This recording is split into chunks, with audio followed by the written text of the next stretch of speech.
ಕೆಂಗೇರಿಮಟ್ಟಿಯಲ್ಲಿ ಅನೇಕ ಜನರು ಇಲ್ಲಿ ಜಮಾಯಿಸಿರುವುದನ್ನು ನೀವು ನೋಡ್ತೀರಿ. ಸಾಕಷ್ಟು ಬಡ ಕುಟುಂಬಗಳಿಗೆ ಇಲ್ಲಿ ಅನ್ಯಾಯ ಆಗ್ತಾ ಇದೆಯೇನೋ. ಇಲ್ಲಿ ನೆಲದ ಮೇಲೆ ಕೂತುಕೊಂಡಿರುವುದನ್ನು ನೀವು ನೋಡಬಹುದು. ಇಲ್ಲಿರುವಂಥ ಜಿಲ್ಲಾಡಳಿತ ಮತ್ತು ಇಲ್ಲಿರುವಂಥ ಪುರಸಭೆ ಈ ಬಡ ಕುಟುಂಬಗಳ ಮೇಲೆ ದೌರ್ಜನ್ಯ ಎಸಗ್ತಾ ಇದೆಯೇನೋ. ಹಾಗಾಗಿ ನೇರವಾಗಿ ಅನ್ಯಾಯಕ್ಕೆ ಒಳಗಾಗಿರುವಂಥ ಕುಟುಂಬಗಳೊಟ್ಟಿಗೆ ನಾವು ಮಾತನಾಡಿಸೋಣ. ಹೇಳ್ರಿ ಅಕ್ಬರ, ಯಾಕಿಲ್ಲಿ ಇಷ್ಟು ಜನ ಕೂಡಿದ್ದೀರಿ? ನಮಗ ಜಾಗಿಲ್ರಿ ಸರ್, ಜಾಗಿಲ್ಲ ಅದ ನಮ್ ಇರಾಕ್ ಮನಿ ಇಲ್ಲ, ಬಾಡಿಗೆ ತುಂಬಿ ಸಾಕಾಗೈತೆ. ಇಲ್ಲಿಗೆ ಜಾಗ ಖುಲ್ಲಾ ಐತನ ಶೆಡ್ ಬಡ್ಕೊಳಕ್ ಬಂದಿದ್ರಿ, ಇಲ್ಲಿ ಬಂದಿಗೆ ತಕರಾರ್ ಮಾಡಾತಾರಿ. ಸರ್ಕಾರಿ ಖುಲ್ಲಾ ಜಾಗದಲ್ಲಿ ನೀವು ಶೆಡ್ ಬಡ್ಕೊಳತ್ತೀರಿ? ಬಡ್ಕೊಳಕಂತ ನಾವ್ ಹಸನ್ ಮಾಡಾಕತ್ತಿದ್ರಿ, ಬಂದಿಗೆ ತಕರಾರ್ ಹಚ್ಚಿದಾರಿ. ಹಸನ್ ಮಾಡ್ಬೇಡ ಅಂತ ತಕರಾರ್ ಹಚ್ಚಿದಾರಿ. ಇಲ್ಲಿರುವಂತ ಪುರಸಭೆ ಅಧಿಕಾರಿಗಳು ಅದನ್ನ ತಡೆ ಹಿಡಿದಿದ್ದಾರೆ. ಎಷ್ಟು ವರ್ಷಗಳಿಂದ ಇಲ್ಲಿದ್ದೀರಿ? ನಾವೀಗ 20 ವರ್ಷ ಆತ್ರಿ. 20 ವರ್ಷಗಳಿಂದ ಇಲ್ಲಿ 20 ವರ್ಷಗಳಿಂದ ಇದೆ ಕೆಂಗೇರಿಮಟ್ಟಿಯಲ್ಲಿ ವಾಸವಾಗಿದೆ. ನಿಮಗೆ ಇರಾಕ್ ಮನಿ ಇಲ್ಲ, ಇರಾಕ್ ಜಾಗನೂ ಇಲ್ಲ. ಮನಿನೂ ಬೇಕು, ಜಾಗನೂ ಬೇಕು. ನೀವು ಕೆಲಸ ಏನ್ ಮಾಡ್ತೀರಿ? ಕೂಲಿ ಕೆಲಸ ಮಾಡ್ತೀರಿ?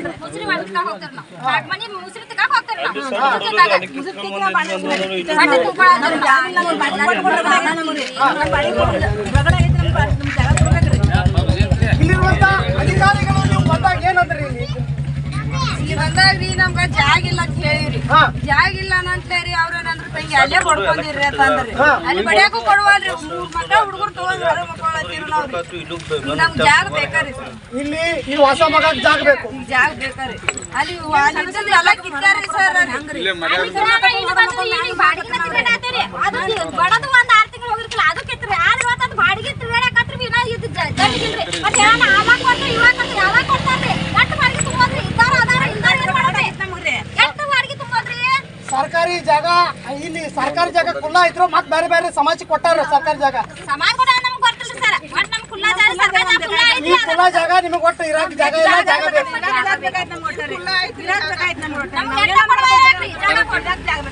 ಇಲ್ಲಿರುವಂತ ಸ್ಥಳೀಯರ ಆಗ್ರಹ ಒಂದೇ ಆಗಿದೆ.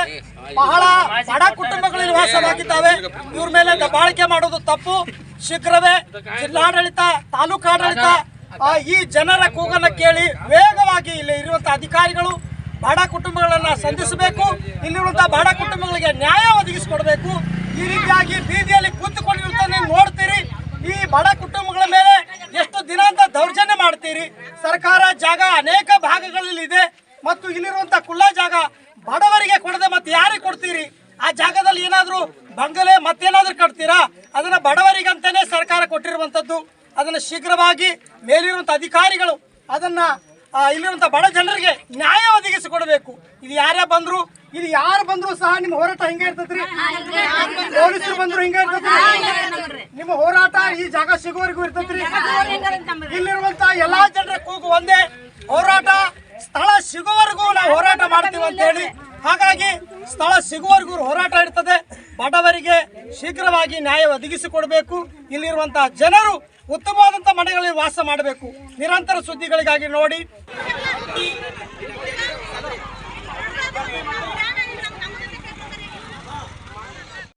ಎಸಿ ತಹಸೀಲ್ದಾರು, ಚೀಫ್ ಆಫೀಸರ್ ಅವರಿಗೆ ನಾವು ಮನೆ ಕೊಟ್ಟಿರ್ತೀವಿ. ಕೊಟ್ಟರು ಎಲ್ಲಿ ಅತಿಕ್ರಮ ಮಾಡ್ಯಾರು ಅವ್ನು ತೆರವು ಮಾಡ್ರಿ ಅಂತ ಹೇಳಿದೆವು. ಈಗ ಬಡ್ರು ಇದ್ದಿದ್ದು 33 ಶೆಡ್ ಕಿತ್ತರ. ಅವಾಗ ಯಾರೂ ಬರಲಿಲ್ಲ.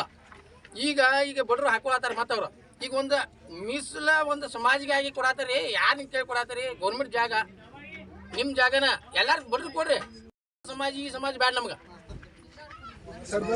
ನಾವು 33 ಮಂದಿ ಅವರು 33 ಪ್ಲಾಟ್ ಏನು ಕಿತ್ತಿರಲಿಲ್ಲ. ಅವರು ನಮ್ಮ ಪ್ಲಾಟ್ ಕಿತ್ತಾರು, ನಾವು ಬಡಿ ತೊಳ್ಕೊಂಡು ಬಡಿಯಾತಾರಿ ಅವ್ರ. ಅದನ್ನೇ ಹೇಳ್ತೀರಿ ನೀವು, ಅದನ್ನು ಹೇಳ್ಬಾರ್ದು. ಇಲ್ರಿ, ನಾವು 2025 13 ತಿಂಗಳು 13 ತಾರೀಕು 11 ತಿಂಗಳು 2025 ನಾವು ಮನೆ ಕೊಟ್ಟಿದ್ವಿ ಆಲ್ರೆಡಿ. ಡಿ ಸಿ ಅವ್ರಿಗೆ, ಎಸ್ ಸಿ ಅವ್ರಿಗೆ. ಮತ್ತು ಸರ್ವೆ ನಂಬರ್ 29/1 ಈ ಸರ್ವೆ ನಂಬರ್ದಾಗ ಯಾವ ಅಕ್ವೇರಿ ಇದ್ದು ಅಂದ್ರೆ ತೆಗೀರಿ ನಮ್ಗೊಂದು, ತೆರವುಗೊಳಿಸ್ರಿ ನಮ್ಗೊಂದು ಹೇಳಿದೆವು. ಇಲ್ಲಿ ಇದ್ದಾರೆಲ್ಲ ಬಡವರು? ಎಲ್ಲ ಬಡವರು ರೀ. ಏನು ಕೆಲಸ ಮಾಡ್ತಾರಲ್ಲ? ಎಲ್ಲ ಕೂಲಿ ಕಾರ್ಮಿಕರು ಅದಾರ ರೀ.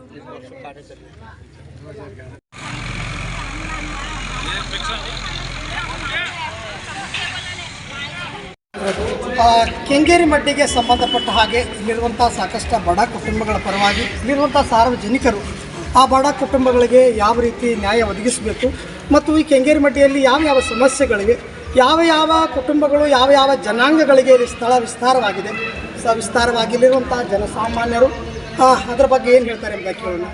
ನಮಸ್ಕಾರ ಸರ್, ಏನು ನಿಮ್ಮ ಹೆಸರು? ಶ್ರೀಶೈಲ್ ದೊಡ್ಡಮಣಿ. ಇಲ್ಲಿ ಯಾಕೆ ಇಷ್ಟೊಂದು ಗದ್ದಲ ಏನು ರೀ? ಇಲ್ಲಿ ಕೆಲವೊಂದು ಜನಗಳು ಬಡ ಜನಗಳು ಬಂದು ಇಲ್ಲಿ ಅವರು ಈಗೊಮ್ಮೆ ಅಲ್ಲಿ 29 ಬಾರ್ ಒಂದ್ರಾಗ ಒಂದು 33 ಪ್ಲಾಟ್ ಹಾಕಿದ್ರು. ಅಲ್ಲಿನೂ ತೆರವುಗೊಳಿಸಿದ್ರು ಮುನ್ಸಿಪಾಲ್ಟಿ ಅವರು. ಅಲ್ಲಿಂದ ಆದ ನಂತರ ಈಗ ಏನಾಗಿತ್ತು, ಜಾಗ ಇಲ್ಲಿ ಇರೋರು ಜಾಗ ಆಗಿ ಸ್ಥಳ ಆಗಿತ್ತು. ಹಾಗಾಗಿ ಇಲ್ಲಿ ಜಾಗ ಹಾಕ್ಕೊಂಡಿದ್ರು. ಅವ್ರು ಬಂದು ಮುನ್ಸಿಪಾಲ್ಟಿ ಅವರು ಅದನ್ನು ತಕರಾರು ಮಾಡಿ ಅದನ್ನು ತೆಗೀರಿ, ಜಾಗ ನಮ್ದು ತೆಗಿಯಾಕ್ತಾರೆ. ನಾವೇನು ಮಾಡ್ತು, ಅವ್ರಿಗೆ ಜಾಗ ಬಡವರು ಅದು ಸರ್ವೆ ಮಾಡಿ ಇವ್ರಿಗೆ ಸಮಿತಿ ಮಾಡಿ ಜಾಗ ಕೊಡಬೇಕಂತ ನಮ್ಮ ಅಭಿಪ್ರಾಯ. ಇಲ್ಲಿ ಸಮಿತಿ ಮಾಡಿ ಬಡ ಜನರಿಗೆ ಸ್ಥಳ ಕೊಡಬೇಕು, ಸ್ಥಳಾವಕಾಶ ಕೊಡಬೇಕು ನಿಮ್ಮ ಆಗ್ರಹ ಇದೆ. ಬೇರೆ ಜನಾಂಗಗಳಿಗೆ ಅಥವಾ ಬೇರೆ ಒಂದು ಪಂಗಡಕ್ಕೆ ಜಾಗ ಕೊಟ್ಟಿದ್ದಾರೆ ಅಂತ ಹೇಳಿದ್ರಿ. ಇದಕ್ಕಿಂತ ಮುಂಚೆ ಸಾಕಷ್ಟು ಕೆಂಗೇರಿಮಡ್ಡಿಯಲ್ಲಿ ಅನೇಕ ಸ್ಥಳದ ವಿಷಯದಲ್ಲಿ ದೊಡ್ಡ ಸಮಸ್ಯೆ ಇದೆ. ಈ ಜನರಿಗೆ ಸರ್ಕಾರಕ್ಕೆ ನೀವು ಏನು ಹೇಳಕ್ಕೆ ಇಷ್ಟಪಡ್ತೀರಿ? ಬಡ ಜನರ ಪರವಾಗಿ ನೀವು ಏನು ಹೇಳಕ್ಕೆ ಇಷ್ಟಪಡ್ತೀರಿ? ಏನಿಲ್ಲ, ಇಲ್ಲಿ ಜನಗಳಿಗೆ ಯಾರಿಗೆ ಜಾಗ ಇಲ್ಲ ಅಂದರೆ ಅವ್ರಿಗೆ ಸರ್ವೆ ಮಾಡಿ ಅವ್ರಿಗೆ ಇರುವಂಥ ಒಂದು ಶಾಶ್ವತವಾಗಿ ಒಂದು ಪರಿಹಾರ ಕಲ್ಪಿಸಬೇಕಂತೇಳಿ ನಮಗೆ ಚೀಫ್ ಆಫೀಸರ್ಗೂ ಮತ್ತು ತಹಸೀಲ್ದಾರ್ ಈ ನಿಜವಾಗ್ಲೂ ಜಾಗ ಇದು ಮುನ್ಸಿಪಾಲ್ಟಿಗೆ ಸಂಬಂಧಪಟ್ಟಿದ್ದೈತ್ರಿ. ಅದ್ರ ಬಗ್ಗೆ ಮುನ್ಸಿಪಾಲ್ಟಿ ತಹಸೀಲ್ ಅಂಡರ್ದಾಗ ಇರ್ಬೋದು ಸರ್. ಸರ್ವೆ ಭಾಳ ಡಿ ಬರ್ತೈತಿ ಜಾಗ ಇದ್ದರೆ ಆಲ್ರೆಡಿ ತಹಸೀಲ್ ಅಂಡರ್ದಾಗ ಹತ್ತಿರ ಅದು ಮುನ್ಸಿಪಾಲ್ಟಿಗೆ ಅಪ್ಡೇಟ್ ತೊಗೊಂಡು ಅವ್ನು ಇಲ್ಲೇ ಅವ್ರಿಗೆ ಜಾಗ ಅವ್ರಿಗೆ ಶಾಶ್ವತ ಪರಿಹಾರ ಕಲ್ಪಿಸ್ಬೇಕಂತೇಳಿ ನಾವು ಚೀಫ್ ಆಫೀಸರ್ ಅದು ನಿಮ್ಮ ಮುಖಾಂತರ ಅವ್ರ ಆಗ್ರಹ.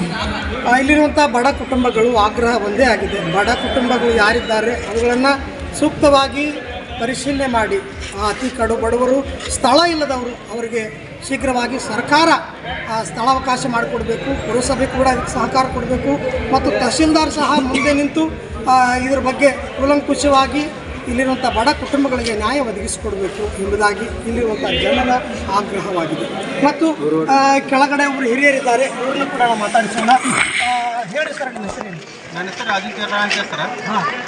ಇಲ್ಲಿ ಯಾಕಂತಂದ್ರೆ ಇಲ್ಲಿ ನಾವು ಸುಮಾರು ವರ್ಷಗಳಿಂದ ನೋಡ್ತೀವಿ, ಇದು ಜಾಗ ಖಾಲಿ ಜಾಗ ಆಯ್ತಿದ್ದು ಏನು ಇದು ಮುನ್ಸಿಪಾಲ್ಟಿ ಅಂತದಾಗಿತ್ತು, ಅದು ಯಾವುದು ರೆವಿನ್ಯೂ ಡಿಪಾರ್ಟ್ಮೆಂಟ್ ಐತೆ ಅದು ನಮ್ಗೆ ಏನು ಗೊತ್ತಿಲ್ಲ. ನಾವೇನು ತಿಳ್ಕೊಬೇಕಂದ್ರೆ ಇಲ್ಲಿ ಏನು ಯಾರು ಮನೆಗಳಿಲ್ಲ ಅಂಥವರಿಗೆ ನಿಜವಾದ ಒಂದು ಫಲಾನುಭವಿಗಳಿಗೆ ಆಯ್ಕೆ ಮಾಡಿ ಅಲ್ಲಿ ಆಶ್ರಯ ಮನೆಗಳನ್ನು ನಿರ್ಮಾಣ ಮಾಡಿಕೊಟ್ರೆ ಅಲ್ಲಿ ಇರ್ತಕ್ಕಂಥ ನಾವು ಎಲ್ಲ ಇದೆಲ್ಲ ಇರ್ತಕ್ಕಂಥ ಬಡ ಜನತೆಗೆ ಭಾಳಷ್ಟು ಉಪಕಾರಿ ಆಗುತ್ತೆ ಅಂತ ಮಾತನ್ನು ಈ ಒಂದು ಸಂದರ್ಭದಲ್ಲಿ ಹೇಳ್ತೀವಿ ಸರ್. ನೀವು ನೋಡ್ತಾ ಇದ್ದೀರಿ, ಅವ್ರು ಅಂಗವಿಕಲರಾಗಿದ್ದರೂ ಕೂಡ ಬಡ ಜನರ ಬಗ್ಗೆ ಕಾಳಜಿ ಅವರ ಒಳಗಡೆ ಇದೆ. ಹಾಗಾಗಿ ಇಲ್ಲಿರುವಂಥ ಸಾಕಷ್ಟು ಜನರ ಹಿತಾಸಕ್ತಿ ಒಂದೇ, ಬಡವರಿಗೆ ಸೂಕ್ತವಾದ ಮನೆಗಳು ಸಿಗಬೇಕು ಎಂಬುದಾಗಿ ಹೇಳಿ, ಹಾಗಾಗಿ ಇವರ ಆಗ್ರಹಕ್ಕೆ ಸರ್ಕಾರ ಮಣಿದು ವೇಗವಾಗಿ ಬಡ ಕುಟುಂಬಗಳಿಗೆ ನ್ಯಾಯ ಒದಗಿಸಿಕೊಡಬೇಕು. ನಮ್ಮ ಮಧ್ಯದಲ್ಲಿ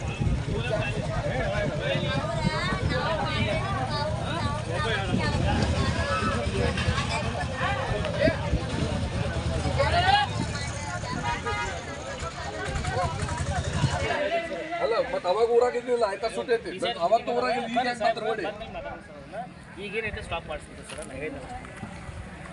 ಸ್ಟಾಪ್ ಅದ ನನಗೆ ಉತ್ತರ ಬರ್ಬೇಕ್ರಿ. ಯಾಕಂದ್ರೆ ಎಲ್ಲ ಜನಕ್ಕೆ ಸುಳ್ಳು ಆಶ್ವಾಸನೆ ಕೊಡೋದು ನೋಡ್ರಿ. ನಾವು ಅರ್ಜಿ ಕೊಟ್ಟ ಯಾಕೆ ಬಂದ್ ಮಾಡಲಿಲ್ಲ? ಅವ್ರು ಸಾರ್ವಜನಿಕರು ಕೊಟ್ಟಿದ್ರು, ನಾ ಕೊಟ್ಟಿದ್ದಿಲ್ಲ. ಸಾರ್ವಜನಿಕರಲ್ಲಿ ಕೆಂಗೇರಿಮಠ ಸಾರ್ವಜನಿಕರು ಕೊಟ್ಟ ಯಾಕೆ ಬಂದ್ ಮಾಡಲಿಲ್ಲ? ಎಲ್ಲ ಪ್ರೊಸೆಸ್ ಅಂತದಿಲ್ಲ ಇಲ್ಲ. ನಾ ಫಸ್ಟ್ ಅರ್ಜಿ ನೀರು ತಂದಬೇಕಾದಾಗ ಅರ್ಜಿ ಕೊಟ್ರೆ 2ನೇ ಸಲ ಅವ್ರು ಇಡೀ ಸಮಾಜ ರಾಜ್ಯ ಸಮಾಜ ಬಂದು ಸರ್ಬಿಡಿದಿತ್ತಂದ್ರತ್ತ ಅವಾಗ ನಾನು ಕರೆದ್ರು, ನಾ ಹೇಳಿನಿ ನಡೆದತ್ತೇಳಿ ಎಲ್ಲ ಕಳಿಸ್ತಾರ್ರಿ. ತಹಸೀಲ್ದಾರ್ ಬಂದ್ ಸರ್ಟ್ ಬಿಡಿಸೋ ಅಂದ್ರಲ್ಲಿ ತಹಸೀಲ್ದಾರ್ ಬಡಿಸಿಗ್ಯಾರಲ್ಲಿ, ತಹಸೀಲ್ದಾರ್ ಸಾಹೇಬ್ರ ಬಡಿಸಿಗ್ಯಾರಲ್ಲಿ. ಯಾರ್ದ್ರಿ? ನಾ ಏನ್ ಕೇಳತ್ತೇನ್ರಿ? ತಹಸೀಲ್ದಾರ್ ನೀವ್ ಯಾಕೆ ಬಂದ್ರಿ? ನೀವ್ ಯಾಕೆ ಬರ್ತೀರಿ? ಎರಡು ಯಾರು ಹೇಳ್ತಾರ? ಲೇಖಿ ತರ್ಸರಿ, ಲೇಖಿ ಮುನ್ಸಿಪಾಲಿಟಿ ರಾಜಕೀಯ ಬಿಡ್ತಾನ. ನಿಮ್ಗೆ ಯಾವ ಗುಂಟೆ ಏನ್ ಸರ್ವೆ ನಕಾಶ್ ನೀವು ಯಾರೋ ಮಾತಾಡ್ಬೇಡ್ರಿ, ತರ್ಸ್ರಿ. ಮುನ್ಸಿಪಾಲಿಟಿ ಕಾಯ್ಬೇಕು, ಇದ್ರ ಕಾಯ್ಬೇಕು ಅಂದ್ರೆ ಮತ್ತೆ ಉಳಿದು ಜಾಗ ಬಿಡ್ರಲ್ಲ. ನಿಮ್ದು 8 ಎಕರೆ ಐತಿ, ನಿಮ್ದು 49 ಎಕರೆ ಇದೆ ಟೋಟಲ್. ನಿಮ್ 8 ಎಕರೆ ಎಲ್ಲಿ ನೋಟ್ ಮಾಡ್ಯಾರ, ಎಲ್ಲಿ ನಕಾಶೆ ತರ್ಸ್ರಿ ನಿಮ್ದು ಸಾಹೇಬ್ರಲ್ರಿ. ಒಬ್ರು ನ್ಯಾಯ ಮಾಡ್ರಿ. ನಮ್ದು ನ್ಯಾಯನ ನಾಯಿ ಕೇಳಾಕ್ ಬಂದ ತೆರಿಗೆ ನನಗೇನು ಸಂಬಂಧ ಇಲ್ಲ. ನನಗ ಇದು ಈ ಜಾಗ ಬದಲು ನನಗೇನು ಸಂಬಂಧ ಇಲ್ಲ. ಸಾರ್ವಜನಿಕವಾಗಿ ಏನ್ ನಡೆದೈತೆ ಅಂದ್ಕೊಳ್ಳಿ ಒಬ್ರು ಬಾ ಅಂದ್ರು ಬಂದ್ ಕೇಳಾಕ್ ಬಂದಾನೆ. ನಾ ಏನ್ ಮೆಂಬರು ಅಲ್ಲ, ಈಗ ಏನು ಅಲ್ಲ. ನಾವು ಜನಪ್ರತಿನಿಧಿ ಹಿಂದಕ್ಕಿದ್ದಾವ, ಅದನ್ನು ನಾನು ವಾರ್ಡ್ದವ್ರು ಕರ್ಸ್ಯಾರು ಬಂದನ್ನೆ. ನನಗೆ ಯಾವ ಜಾತಿ ಸಂಬಂಧ ಇಲ್ಲ, ಏನೂ ಸಂಬಂಧ ಇಲ್ಲ. ನಾವೀಗ ಏನೈತಲ್ಲ ಸರ್, ಸರ್ ಈ ಜಾಗ ಯಾಕೆ ಇದಕ್ಕೆ ಕಾಲೇಜಿಟ್ರು ಏನೈತೆ ಅನ್ನೋದು ಸಾಹೇಬ್ರ ಕಡೆ ಬರ್ಲಿ ಸರ್, ಮಾತಾಡೋ ಸ್ಟಾಪ್ ಮಾಡಿ. ಸ್ಟಾಪ್ ನೀವು ಹಿಂದಕ್ಕೆ ನಾ ಕೊಟ್ಟಾಗ ಯಾಕೆ ಮಾಡಿಲ್ಲ? ನಿಮ್ ಎಸಿ ಅವ್ರು ಮಾಡಿಲ್ಲ, ಡಿಸಿ ಅವ್ರು ಮಾಡಿಲ್ಲ. ನಿಮ್ಗೆ ಆರ್ಡರ್ ಕಾಪಿ ಎಲ್ಲಿ ಇರ್ತಾರೆ ಬಂದ್ ಮಾಡ್ಸತ್ತೇಳಿ. ನಿಮ್ಗೆ ಆರ್ಡರ್ ಡಿಸಿ ಅವ್ರು ಕೊಟ್ಟರೆ ಎಸಿ ಅವ್ರು ಕೊಟ್ಟರೆ ಆರ್ಡರ್ ಕಾಪಿ ತೋರಿಸ್ಬೇಕು. ಆರ್ಡರ್ ಕಾಪಿ ಈಗ ಬಂದ್ ಮಾಡ್ಸತ್ತೆ, ಆರ್ಡರ್ ಕಾಪಿ ಎಲ್ಲಿ ತೋರಿಸ್. ಜಾಗ ಸರ್ಕಾರಿ ಜಾಗ ಕಾಯ್ದಿರಿಸಿ ಯಾವ ಉದ್ದೇಶ ಕಾಯ್ದಿರಿಸಿ ನೀವು ಯಾಕೆ ಉದ್ದೇಶ ಕಾಗದ ನೋಟಿಸ್ ಕೊಡ್ರಿ, ನಾವು ಕಾಗದ ಕೊಟ್ಟೋದು ನಿಮ್ಗೆ ಕಾಗದ ಕೊಟ್ಟೋದು ನಾವು ನಿಮಗ ಕಾಗದ ಕೊಟ್ಟೋದು ನಾವು 2 ಸಲ ಮನವಿ ಕೊಟ್ಟೋದು. 13/11/2025 ಸರ್ ನಿಮಗೆ ಡೇಟ್ ಪ್ರಕಾರ ಮನವಿ ಕೊಟ್ಟಿದ್ದು ಕರೆಕ್ಟ್ ಇತ್ತು. ಮುನ್ಸಿಪಾಲಿಟಿ ಇಲ್ಲೋ ಸರ್ ನೀವು ಕೊಟ್ಟಿದ್ದ ಅರ್ಜಿನ ನಾವು ತಹಶೀಲ್ದಾರ್ ಆಫೀಸಿಗೆ ಕಳಿಸೇವಿ. ಅದಕ್ಕೆ ಉದಾಹರಣೆ ನೀವು ಸಾರ್ವಜನಿಕರಿಗೆ ಏನು ಕೊಡ್ರಿ? ತಹಶೀಲ್ದಾರ್ ಆಫೀಸಿಗೆ ಕಳಿಸೇವಿ. ನಾವು ನಿಮ್ಗೆ ಕೊಡ್ತೀವಿ. ಹೌದ್ರಿ? ತಹಶೀಲ್ದಾರ್ ಅವರು ಕೊಟ್ಟರು, ಕೊಟ್ಟ ಮೇಲೆ ನಮ್ಗೆ ಕೊಡೋರು ಕರೆಕ್ಟ್ ರೀ? ನಿಮ್ಮ ಪ್ರಕಾರ ಕಳಿಸಿದ ಲೆಟರ್ ನಿಮ್ಗೊಂದು ಪಾಸ್ ಕೊಡ್ತೀರಿ. ನಿಮಗೆ ನಮ್ಮನ್ನ ಬಂದ್ ಮಾಡ್ರಿ ಒಂದು ಯಾರು ಪ್ರೊಸೆಸ್ ಕೊಟ್ಟರು? ಯಾವ ಬಂದ್ ಮಾಡಕ್ಕೆ? ಇದನ್ರಿ ಗೌರ್ಮೆಂಟ್ ಜಾಗ ಇದನ್ನ ಚಾಲು ಮಾಡಕ್ಕೆ ನಮ್ಗೆ ಯಾರು ಹೇಳಿ ಮಾಡಿದ್ರೆ ಯಾರು ಹೇಳ್ಬೇಕ್ರಿ? ನಿಮ್ಗೆ ಯಾಕೆ ಹೇಳ್ಬೇಕ್ರಿ?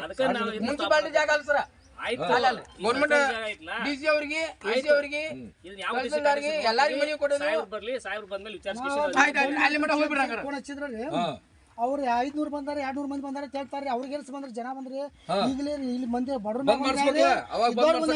ಮಾಡ್ತಾರೆ ಇವ್ರೆ. ನಾವು ಚೀಫ್ ಆಫೀಸರ್ ಮಾತಾಡಿದ್ರೆ ರೆಕಾರ್ಡಿಂಗ್ ಐತ್ರಿ. ಚೀಫ್ ಆಫೀಸರ್ ಸಾಹೇಬ್ ಜೋಡಿ ಮಾತಾಡಿದ್ರೆ ರೆಕಾರ್ಡಿಂಗ್ ಐತ್ರಿ. ಅವ್ರು ಏನ್ ಹೇಳಿದ್ರು, ಇಲ್ಲಿ ಸೆಟ್ ಹಾಕತ್ತಾರು ಅಕ್ರಮವಾಗಿರಿ, ಅದನ್ನ ತೆರವುಗೊಳಿಸ್ರಿ, ಬೇರೆಯವ್ರು ಔಟ್ ಆಫ್ ಮಂದಿ ಬಂದಾರ ಅಂತ ಹೇಳ್ತೀರಿ ನಾವ್ರಿ. ಅವ್ರು ಏನ್ ಹೇಳಿದ್ರಿ, ಅವ್ರು 200-300 ಜನ ಬಂದಾರ್ರಿ, ಮತ್ತೆ ಅದು ನೋಡ್ಬೇಕ್ರಿ ನಾವು ಬೇರೆ ಕಡೆ ಅಂದ್ರೆ ಅವ್ರಿ.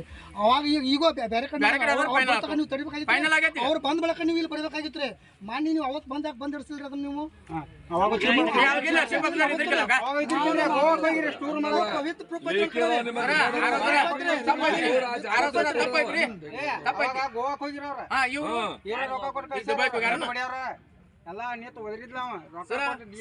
ನಮ್ಮ ತಕರಾರು ನೀವು ಯಾವ ಸಮಾಜ ಕೊಡ್ತೀರಿ ಕೊಡಿ, ಏನ್ ಮಾಡ್ತೀರಿ ಗೊತ್ತಿಲ್ಲ ನಮಗೆ ಸಾರ್ವಜನಿಕರಾಗಿ ಮತ್ತೊಬ್ರು ಕೊಟ್ಟರ ಅವ್ರ ತಕರಾರು ಐತಿ ಅಷ್ಟ. ನನಗೆ ಸಂಬಂಧ ಇಲ್ಲ. ಅಲ್ಲ ನಾ ಹೇಳ್ದೇನ ಇನ್ನೊಂದ್ ಸಮಾಜ ಕೊಟ್ರಿ, ನಾವ್ ಸಮಾಜ ಕೊಡ್ತೀರಿ, ನಮ್ ಸಾರ್ವಜನಿಕರು ಯಾಕೆ ಕೊಡ್ತೀರಿ? ಉಳ್ದೇನಿಲ್ಲ ಅವ್ರದ ನಮ್ದೇನಿಲ್ಲ. ಬಡ್ರಿಗೆ ಜಾಗ ಹಂಚ್ಬೇಕಾದ್ರೆ ಒಂದ್ ಇಟ್ಟಾರಿ ಬಡ್ರಿಗೆ ಹಂಚತ್ತಾರ ಅವ್ರ. ಅವ್ರು ಕೇಳಿಸತ್ತೋನಾಗಿಲ್ಲ.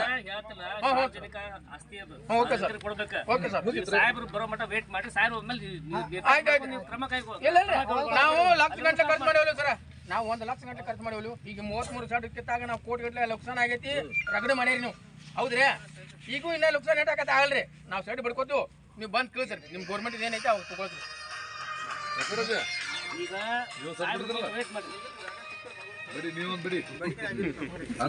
ನಮ್ದು ಹಿಂಗೈತಿ ನೋಡ್ರಿ.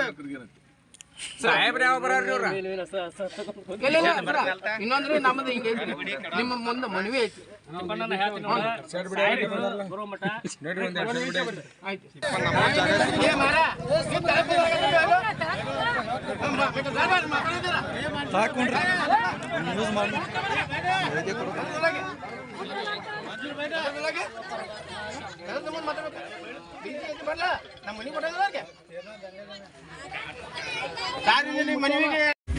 ಪ್ರಿಯ ವೀಕ್ಷಕರೇ, ಕೆಂಗೇರಿ ಮಡ್ಡಿಯಲ್ಲಿ ಸಾಕಷ್ಟು ಬಡ ಕುಟುಂಬಗಳು ಇವೆ. ಹಾಗಾಗಿ ಮಹಾಲಿಂಗಪುರ ಸಂಬಂಧಪಟ್ಟ ಹಾಗೆ ಕೆಂಗೇರಿ ಮಡ್ಡಿ ಒಂದು ದೊಡ್ಡ ವಿಸ್ತಾರವಾಗಿರುವಂತಹ ಅನೇಕ ಜನಾಂಗ ಇರುವಂಥ ಒಂದು ದೊಡ್ಡ ಒಂದು ಕೆಂಗೇರಿ ಮಡ್ಡಿ ಇರುವಂಥ ಒಂದು ಪಟ್ಟಣ. ಹಾಗಾಗಿ ಈ ಸಂಬಂಧಪಟ್ಟ ಹಾಗೆ ಈ ದಿನ ಕೂಡ ಅನೇಕ ಬಡ ಕುಟುಂಬಗಳಿಗೆ ಸ್ಥಳ ಇಲ್ಲದ ಕಾರಣ ಅವರು ಸರ್ಕಾರಿ ಜಾಗದಲ್ಲಿ ತಮಗೆ ಯಾವ ರೀತಿ ಬೇಕೋ ಆ ರೀತಿ ಸ್ಥಳವನ್ನು ಅವರು ಶೆಡ್ ಮೂಲಕ ತಮ್ಮ ಮನೆಗಳನ್ನು ನಿರ್ಮಾಣ ಮಾಡಿಕೊಳ್ತಾ ಇದ್ದರು. ಪುರಸಭೆಗೆ ಸಂಬಂಧಪಟ್ಟ ಹಾಗೆ ಒಬ್ಬರು ಅಧಿಕಾರಿ ನಮ್ಮ ಮಧ್ಯದಲ್ಲಿದ್ದಾರೆ. ಅವ್ರನ್ನೇ ನಾವು ನೇರವಾಗಿ ಕೇಳೋಣ, ಇದು ಸ್ಥಳ ಅವ್ರದಾ ಅಥವಾ ಬೇರೆಯವ್ರದಾ ಎಂಬುದಾಗಿ ಹೇಳಿ. ನಮಸ್ಕಾರ ಸರ್, ಹೇಳಿ ನಿಮ್ಮ ಹೆಸರೇನು? Prasad Sonnar revenue officer. ಪ್ರಸಾದ್ ಸೊನ್ನಾರ್ ಮತ್ತು ರೆವಿನ್ಯೂ ಆಫೀಸರ್. ಸರ್, ಇವತ್ತು ತೆರವುಗೊಳಿಸ್ಲಿಕ್ಕೆ ಬಂದಿರುವಂಥ ಸ್ಥಳ ಅಥವಾ ಜಾಗ ನಿಮ್ದ ಸರ್? ಇದು ಸರ್ಕಾರಿ ಜಾಗನ ಸರ್. ಸರ್ಕಾರ ಅಂದ್ರೆ ಪುರಸಭೆಗೆ ಸಂಬಂಧಪಟ್ಟ ಜಾಗನ ಸರ್? ನಾವು ದಾಖಲಾತಿಗಳನ್ನು ಪರಿಶೀಲನೆ ಮಾಡಿದ್ವಿ. ಯಾವ ನಮ್ಮ ಮುನ್ಸಿಪಾಲಿಟಿ ಮಾಡ್ಯಾವರು ಸರ್ಕಾರಿ ಈ ಚೆಕ್ ಮಾಡ್ಲಾರ್ದೆ ನೀವು ಯಾವ ರೀತಿ ಇದನ್ನ ತೆರವುಗೊಳಿಸ್ಲಿಕ್ಕೆ ಬಂದ್ರೆ ಸರ್? ನಿಮ್ಗೆ ಗೊತ್ತಿಲ್ಲ ಅದ್ರ ಬಗ್ಗೆ ಮಾಹಿತಿ ಇಲ್ಲ. ಇಲ್ಲಿ ನಮ್ಮ ಮುನ್ಸಿಪಾಲಿಟಿಗೆ ಮತ್ತು ಸರ್ಕಾರಿ ಜಾಗ ಎರಡೂ ಸೇರಿ ಇರೋದ್ರಿಂದ ಇಲ್ಲಿ ಸರ್ಕಾರಿ ಜಾಗ ಯಾವ ಸೈಡ್ ಬರ್ತೈತಿ ಮತ್ತು ಮುನ್ಸಿಪಾಲಿಟಿ ಜಾಗ ಯಾವ ಸೈಡ್ ಬರುತ್ತೆ ಪರಿಶೀಲನೆ ಮಾಡ್ಕೊಳ್ಳಾರ್ದೆ ಸರ್. ಇವತ್ತು ನೀವು ಪರಿಶೀಲನೆ ಮಾಡ್ಲಾರ್ದ ಬಂದ್ರ ಸರ್ ಅಥವಾ ಪರಿಶೀಲನೆ ಮಾಡ್ಕೊಂಡು ಬಂದ್ರ ಸರ್? ಅವ್ರು ಏಕಾಏಕಿ ನಮ್ಮ ವಿದೌಟ್ ಇನ್ಫಾರ್ಮೇಶನ್ ಹಾಕಿದ ಸಂಬಂಧ ಬಂದು ನೋಡಿಕೊಂಡ್ವಿ. ಅದನ್ನ ಪರಿಶೀಲನೆ ಮಾಡ್ಬಿಟ್ಟು ವೇಟ್ ಮಾಡ್ಬೇಕು. ಅಲ್ಲಿ ಬಿಟ್ಟರೆ ಯಾರು ಇದನ್ನು ಹಾಕಕ್ಕೆ ಹೋಗ್ಬಿಟ್ಟು ಅಂತ ಅವ್ರಿಗೆ ಮಾಹಿತಿ ಕೊಡಕ್ಕೆ ಬಂದಿದ್ದೀವಿ. ಅಲ್ಲ ಸರ್, ನಿಮ್ಮ ಆಫೀಸ್ನಲ್ಲೇ ಇರ್ತದಲ್ಲ ಸರ್ ಇದು ಜಾಗ, ಮುನ್ಸಿಪಾಲಿಟಿದು ಅಥವಾ ಮುನ್ಸಿಪಾಲಿಟಿ ಜಾಗ ಇರ್ತೈತಿ. ಅದನ್ನ ಚೆಕ್ ಪರಿಶೀಲನೆ ಅದನ್ನ ಯಾವುದನ್ನು ನಾವು ನೇರವಾಗಿ ಕೊಡಕ್ಕೆ ಬರಲ್ಲ. ಮತ್ತೆ ನೀವು ನೇರವಾಗಿ ಹೆಂಗ್ ಬಂದ್ರಿ ಸರ್ ಇಲ್ಲಿ ಪರಿಶೀಲನೆ ಮಾಡ್ಲಾರ್ದ ನೇರವಾಗಿ ಹೆಂಗ್ ಬಂದ್ರಿ ಸರ್? ನೇರವಾಗಿ ಹಾಕೋ ಸಂಬಂಧ ಬಂದು ಮಾಹಿತಿ ಕೊಡ್ತೀವಿ, ತೆರವುಗೊಳಿಸ್ತಾ ಇರ್ತೀವಿ, ಅಲ್ಲಿ ಹಾಕಕ್ಕೆ ಹೋಗ್ಬೇಡ್ರಿ, ಅಲ್ಲಿ ಸರ್ಕಾರದ ಏನು ಅಲಾಟ್ಮೆಂಟ್ ಆಗಿರ್ತೈತಿ ಯಾವ ಉದ್ದೇಶಕ್ಕೆ ಅದ್ರ ಸರ್ ನೋಡ್ಕೊಂಡು ಮಾಡೋಣ ಮಟ್ಟ ವೇಟ್ ಮಾಡಿ ಅಂತ ಹೇಳಕ್ ಬಂದಿವಿ. ತಮಗೆ ಯಾರು ಇಂಟಿಮೇಷನ್ ಕೊಟ್ಟು ಸರ್ ಇಲ್ಲಿ ಮಾಡತ್ತಾರ? ಪಬ್ಲಿಕ್ ಹಿಂಗೆ ಇನ್ಫಾರ್ಮೇಷನ್ ಕೊಡ್ತೀವಿ. ಪಬ್ಲಿಕ್ ನಿಮ್ಮ ಹೈಯರ್ ಆಫೀಸರ್ ಏನಾದ್ರು ಅಲ್ಲಿ ಹಿಂಗ ಅಕ್ರಮವಾಗಿ ಹೌದು, ಅವ್ರಿಗೂ ಸಹ ಇಲ್ಲಿ ನಮ್ಮ ಕೆಲವೊಂದಿಷ್ಟು ಸಿಬ್ಬಂದಿಗಳಿಗೂ ಗಮನ ತಂದಲ್ಲಿ ಸಾರ್ವಜನಿಕರು ಸಾಹೇಬ್ರು ಬೆಳಗ್ಗೆ 7 ಗಂಟೆಗೆ ಮೀಟಿಂಗ್ ಆಗಿದ್ದೇನೆ, ಸ್ವಲ್ಪ ಏನೇ ಜಾಗ ಮಾಡಕತ್ತ ಈ ಜಾಗ ಯಾವುದೈತಿ ಏನಿತ್ತು ಅನ್ಕೊಂಡ್ರಿ ನೋಡಿಕೊಂಡು ಸಂಬಂಧಪಟ್ಟಂಥದ್ದು ಯಾವ ಉದ್ದೇಶಕ್ಕೆ ಆದೇಶ ನೋಡ್ಕೊಂಡು ಆಮೇಲೆ ಸಮಕ್ಕೆ ಅಲ್ಲಿ ಮಠ ಪಬ್ಲಿಕ್ಕಿಗೆ ಅಲ್ಲಿ ಯಾವುದೇ ರೀತಿ ಶೆಡ್ಗಳನ್ನ ಹಾಕೊಳ್ಳೋಕೆ. ಅಲ್ಲ ಸರ್, ಇದು ಸ್ಥಳ ನಿಮ್ದು ಐತೆ, ಇನ್ನೂ ನಿಮಗೂ ಇನ್ನೂ ಕನ್ಫ್ಯೂಸ್ ಐತ್ರಿ. ನೀವು ಅಂದ್ರಲ್ಲ ಸರ್, ನಾ ಇನ್ನು ಪರಿಶೀಲನೆ ಮಾಡ್ಬೇಕಂತ ಹೇಳ್ತೀರಿ. ಪ್ರತಿಯೊಂದು ಪರಿಶೀಲನೆ ಮಾಡಲಾರ್ದು ಹಂಗೆ ಡೈರೆಕ್ಟ್ ಆಗಿ ಮಾಡಕ್ ಬರಲ್ಲ. ಅದೇ ಸರ್, ತಮ್ಮ ಆಫೀಸ್ ಒಳಗಡೆ ಎಲ್ಲಾ ರೀತಿಯ ರೆಕಾರ್ಡ್ ಸಿಗ್ತಾವ್ರಿ. ಮರಣನೂ ಸಿಗ್ತೈತಿ, ಜರಣನೂ ಸಿಗ್ತೈತಿ. ಸಾಹೇಬ್ರ ಮಾಹಿತಿ ಕೊಡ್ತಾರೆ ಸರ್, ಇದು ನನಗೆ ಕೊಟ್ಟಿರೋ ಮಾಹಿತಿ ನಿಮ್ಗೆ ಕೊಟ್ಟೇನಿ. ಅಲ್ರಿ ಸರ್, ತಾವು ಅಧಿಕಾರಿಯಾಗಿ ಈ ಸ್ಥಳಕ್ಕೆ ಬಂದಿರಿ ಸರ್, ಹಿಂಗ ಅಸಂಬದ್ಧವಾಗಿ ಕೊಡ್ಬೇಡ್ರಿ. ನಿಮ್ಮ ಅಧಿಕಾರಿಗಳು ಬರುವವರೆಗೂ ನೀವು ಬರಲೇಬಾರ್ದು ಸರ್. ಮೊದಲನೇ ಮಾತು ಸಾಹೇಬ್ರು ಡಿಸಿ ಆಫೀಸ್ನಾಗ ಇದ್ದಾರೆ, ಅದಕ್ಕೆ ನಾನು ಬಂದೇನಿ. ಸಾಹೇಬ್ರು ಬಂದ್ಮೇಲೆ ವಿಚಾರಿಸ್ಕೊಂಡು ಹೇಳ್ತೇನೆ. ಅದಾರಿ ಸರ್, ನಾ ಇಂಥ ಜಾಗದಾಗ ಹೊಂಟೀನಿ ಸರ್, ಅದ್ರ ಬಗ್ಗೆ ಏನಾದ್ರು ನನಗೆ ಮಾಹಿತಿ ಬೇಕಲ್ರಿ ಸರ್? ಅದು ಜಾಗ ನಿಮ್ದು ನಮ್ದು, ಅದ್ರ ಬಗ್ಗೆ ಏನಾದ್ರು ತಮ್ಮ ಹತ್ರ ಮಾಹಿತಿ ಐತರಿ ಸರ್? ಮಾಹಿತಿ ಇದೆ, ಆಫೀಸಲ್ಲಿ ಇದೆ, ಅದನ್ನ ಪರಿಶೀಲನೆ ಮಾಡ್ಕೊಂಡು ಹೇಳ್ತೇವೆ. ಮತ್ತೆ ನೀವು ಅಲ್ಲೇ ಆಫೀಸಲ್ಲಿ ಡಾಕ್ಯುಮೆಂಟ್ ಕೊಡ್ರಿ ಅವ್ರ ಕಡೆ. ಅಲ್ರಿ ಸರ್, ಹಿಂಗೆ ಯಾಕೆ ಕೊಡಿ ಉಂಟು?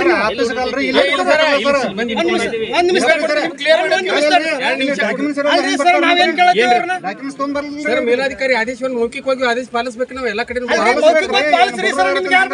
ಏನ್ ಮಾಡಿವಿ ಅವ್ರದ್ದು ಏನ್ ಕೆಡವಿವೋ ಏನ್ ಮಾಡಿವಿ ಅವ್ರ ಗಾಡಿ ಮಾಡ್ತಾರ ಅಸಂಬದ್ಧವಾಗಿ ನೀವು ಹೇಳಿರುವಂತ ಪ್ರಶ್ನೆಗೆ ನಾ ಕೇಳಕ್ತೇನೆ ಸರ್. ನೀವು ಅಸಂಬದ್ಧವಾಗಿ ಕೊಡ್ಬೇಡ್ರಿ. ನಿಮ್ಮ ಹತ್ರ ಯಾವುದೇ ದಾಖಲಾತಿಗಳನ್ನ ತಂದಿಲ್ಲ, ಇದು ನಮ್ದ ಜಾಗ ಐತೆ ಅಂತ ಹೇಳಿ ದಾಖಲಾತಿಗಳು ಇಲ್ದ ಇಲ್ಲಿರುವಂತ ಜನರನ್ನ ಯಾಕೆ ಹರಾಸ್ಮೆಂಟ್ ಮಾಡತ್ತಾರೆ? ಬಡವ್ರ ಮೇಲೆ ದಬ್ಬಾಳಿಕೆ ಮಾಡ್ತೀರಿ. ಚೀಫ್ ಆಫೀಸರ್ ಮೀಟಿಂಗ್ ಅದಾರ, ಅವ್ರು ಬರಮಟ್ಟ ವೇಟ್ ಮಾಡ್ರಪ್ಪ ಅಂತ ಹೇಳಿವ್ರಿಗೆ. ಇಲ್ಬಾ ಯಾರ ಮೇಲೆ ದಬ್ಬಾಳಿಕೆ ಮಾಡಿಲ್ಲ, ಏನ್ ಮಾಡಿಲ್ಲ. ಹೌದಲ್ಪ ಅಲ್ರಿ ಕೆಲಸ ಇಲ್ಲಿ ಪರಿಶೀಲನೆ ಮಾಡಿ ಏನು ಅನ್ನೋದು ಸಾಹೇಬ್ರ ಗಮನಕ್ಕೆ ತಂದು ಕೊಟ್ಟಾಗ ಅಲ್ಲಿ ಅವ್ರು ಹೇಳ್ತಾರೆ, ಡೈರೆಕ್ಟ್ ನಾವು ಹೇಳಕ್ ಬರಲ್ಲ. ಅಂದ್ರ ನೀವು ಎಲ್ಲೂ ಪರಿಶೀಲನೆ ಮಾಡಕ್ ಹೋಗ್ಬೇಕಾರ ಸರ್? ಪರಿಶೀಲನೆ ಮಾಡಕ್ಕಲ್ರಿ, ಕಚೇರಿ ಪರಿಶೀಲನೆ ಮಾಡಿ ಸಾಹೇಬ್ರ ಗಮನ ಕೊಡ್ಬೇಕು. ನಾವು ಪಬ್ಲಿಕ್ ನಿಮ್ಮ ಸಿಬ್ಬಂದಿ ಹೇಳ್ತಾರೆ ಮೌಖಿಕವಾಗಿ ನಾವು ಆಕ್ಷನ್ ತಗೋಬಹುದು ಅಂತ ಹೇಳಿ. ಮೌಖಿಕವಾಗಿ ಅಲ್ಲ, ಯಾಕೋ ಸ್ವಲ್ಪ ಇದನ್ನ ಹೇಳತ್ತೀರಪ್ಪ. ನಾ ಹೇಳ್ತೀನಿ ಕೇಳ್ರಿ. ಹಂಗ ಮಾತ್ರ ಚೀಫ್ ಆಫೀಸರ್ ಜಿಲ್ಲಾಧಿಕಾರಿಗಳ ಕಚೇರಿಯಾಗ ಮೀಟಿಂಗ್ ಅದಾರ.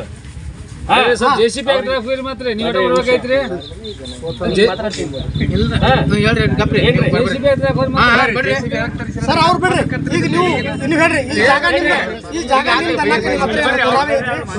ದಾಖಲಾತಿಗಳನ್ನ ನಾಳೆ ಬರ್ಬೇಕಿತ್ತ ಮೇಲಾಧಿಕಾರಿಗಳು ಸರ್.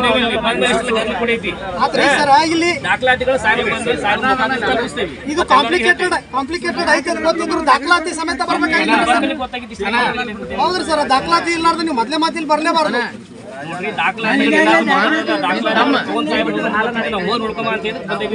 ಈಗ ನಿಮ್ಮ ಮೇಲಾಧಿಕಾರಿಗಳ ಆದೇಶವರೆಗೂ ನೀವು ಇದು ಮಾಡಂಗಿಲ್ಲ. ಮೇಲಾಧಿಕಾರಿ ಆದೇಶ ಹೌದು, ಮತ್ತೆ ಅವ್ರು ಹೇಳಿದ್ಮೇಲೆ ನೀವು ಬಂದು ಅವ್ರು ಹೇಳಬೇಕು, ನಾವು ಬರ್ತೇವೆ. ಇಲ್ಲ ನಾವು ಅವ್ರಿಗೆ ನಮ್ಗೆ ಗೊತ್ತಿಲ್ಲ, ಇನ್ಫಾರ್ಮೇಶನ್ ಹೇಳ್ತೀವಿ, ಅವ್ರು ಆಯ್ತು ಅಲ್ಲಿ ಏನು ನೋಡ್ಕೊಂಬ. ಈಗ ಮೇಲಾಧಿಕಾರಿಗಳು ಬರೋವರೆಗೂ ನೀವು ಇಲ್ಲೇ ಇರ್ತಾರೆ ಸರ್? ಇಲ್ಲ ಅದಕ್ಕೆ ಪಬ್ಲಿಕ್ ಎಲ್ಲ ಕನ್ವಿನ್ಸ್ ಮಾಡಾಕತ್ತೀವಲ್ಲ, ಸರ್ ಬಂದ್ಮೇಲೆ ಬರ್ರಿಪ್ಪ ಬಂದು ವಿಚಾರಿಸ್ಕೊಂಡು ಏನಿತ್ತು ಅಂತ ಕರೆಕ್ಟಾಗಿ ಮಾಡ್ಕೊಂಡು ಪಬ್ಲಿಕ್ ಎಲ್ಲ ಕಚೇರಿಗೆ ಬರ್ಬೇಕು ಸರ್. ಕಚೇರಿ ಬರ್ಲೇಬೇಕಲ್ಲ. ಮತ್ತೆ ಕಚೇರಿ ಒಳಗಡೆ ಇರುವಂತ ಮಾಹಿತಿನ ಇಲ್ಲಿ ತಗೊಂಡ್ಬಂದಿಲ್ಲ ಸರ್ ನೀವು? ಅಲ್ಲಿ ಬಂದ್ಮೇಲೆ ವಿಚಾರಿಸಿ ಹೇಳ್ತೇವ್ರಿಗೆ. ಸಾರ್ವಜನಿಕ ಸರ್, ನಾ ಏನ್ ಕನ್ಫ್ಯೂಸ್ ಮಾಡಲ್ಲ. ಸಾಹೇಬ್ರು ನಮಗೆ ದಿಢೀರ್ ನಾವು ಸ್ಪಾಟ್ ಆಗಿದ್ವಿ, ಹೇಳಿದ್ರು ನಾವು ಬಂದ್ವಿ. ಇಲ್ಲಿ ಜಾಗ ಯಾವ ರೀತಿ ಯಾವ ಉದ್ದೇಶಕ್ಕೆ ಆದೇಶ ನೋಡ್ಕೊಂಡು ಹೇಳೋನು ಅಲ್ಲಿ ಮಟ್ಟ ವೇಟ್ ಮಾಡ್ರಿ ಅಂತ ಅವ್ರಿಗೆ ಹೇಳಿಕೇಶನ್ ಹೊಂಟಿದ್ವಿ ನಾವು. ಅಷ್ಟ ಮಟ್ಟಿಗೆ ಪಬ್ಲಿಕ್ ರೋಡ್ ಆಯ್ತು. ಪುರಸಭೆಗೆ ಸಂಬಂಧಪಟ್ಟದ್ರಿ ಜಾಗ ಇದೆ? ಯಾವುದು ಮುನ್ಸಿಪಾಲಿಟಿ ವ್ಯಾಪ್ತಿಯೊಳಗೆ ಇರ್ತೈತಿಲ್ಲ, ವ್ಯಾಪ್ತಿ ಒಳಗೆ ಐತ್ರಿ. ಅದ್ರದ್ದೇ ದಾಖಲಾತಿ ಇದ್ರೆ ಮುನ್ಸಿಪಾಲಿಟಿ ವ್ಯಾಪ್ತಿನಲ್ಲಿ ಮತ್ತೆ ಕೊಡ್ತೀವಿ. ಅದರಿ ದಾಖಲಾತಿ ಇದ್ರೆ ಕೊಡ್ರಿ ನಮಗ. ಈ ಮುನ್ಸಿಪಾಲಿಟಿ ವ್ಯಾಪ್ತಿ ಒಳಗಡೆ ಮುನ್ಸಿಪಾಲಿಟಿ ವ್ಯಾಪ್ತಿ ಅಂತಂದ್ರೆ ಸಾರ್ವಜನಿಕ ಆಸ್ತಿ, ಖಾಸಗಿ ಆಸ್ತಿ, ಮುನ್ಸಿಪಾಲಿಟಿ ಆಸ್ತಿ ಎಲ್ಲ ಇರ್ತಾವೆ. ನಮ್ಮ ಮುನ್ಸಿಪಾಲಿಟಿ ವ್ಯಾಪ್ತಿ ಒಳಗೆ ಸಾರ್ವಜನಿಕ ಆಸ್ತಿ ಆಗಿರ್ಲಿ ಮತ್ತು ಮುನ್ಸಿಪಾಲಿಟಿ ಆಸ್ತಿ ದಾಖಲಾತಿ ಕೊಡ್ರಿ ಸರ್. ಅದಕ್ಕೆ ಅತಿಕ್ರಮ ಪ್ರವೇಶ ಮಾಡಿದ್ರಪ್ಪ ನಾವು ತಡೆಗಟ್ಟಕ್ಕೆ ನಮಗೆ ಅಧಿಕಾರ ಐತ್ರಿ ಸರ್. ನಿಮ್ದ ಪುರಸಭೆದ ಜಾಗ ನಿಮ್ಮ ಹತ್ರ ಏನಾರ ದಾಖಲಾತಿ ಐತ್ರಿ? ಕೊಡ್ತೀವಿ. ಸಾಹೇಬ್ರ ಮುಖಾಂತರ ಕೊಟ್ಟು ಕಳಿಸ್ತೇವೆ ಅಂತ ಪಬ್ಲಿಕ್ ತೋರಿಸ್ತೇವೆ. ಕೊಟ್ಟು ಮಾಡೋಣ ಸಾರ್ವಜನಿಕ ಉದ್ದೇಶಕ್ಕೆ ಅದನ್ನ ಪ್ರೊಸೆಸ್ ಮಾಡ್ತೀವಿ. ಕ್ರಮ ಹೆಂಗಿರ್ತೈತೆ ಅಂದ್ರೆ ಮೇಲಾಧಿಕಾರಿಗಳ ಆದೇಶ ಮೇಲೆ ಇರ್ತೈತಿ.